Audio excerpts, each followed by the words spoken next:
Okay guys, so today is May 10, Mother's Day. And naisipan ni Papa bumili ng flowers. Pero nagtrabaho siya, kaya ako yung nautusan. So ngayon, sasama ko kayo. Bibili tayo ng flowers ngayon para kay Mama tsaka kay Lola. Pero since kakagising ko, maliligo muna ako. Babalikan ako kayo. Okay, so nakaligo na nga pala ako. Ito yung suot natin ngayong araw. Bili na tayo flowers. Ay na mga may ng init.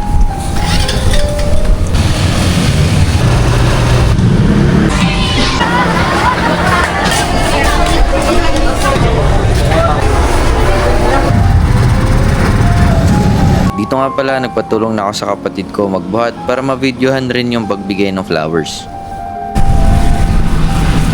Pera ni Papa.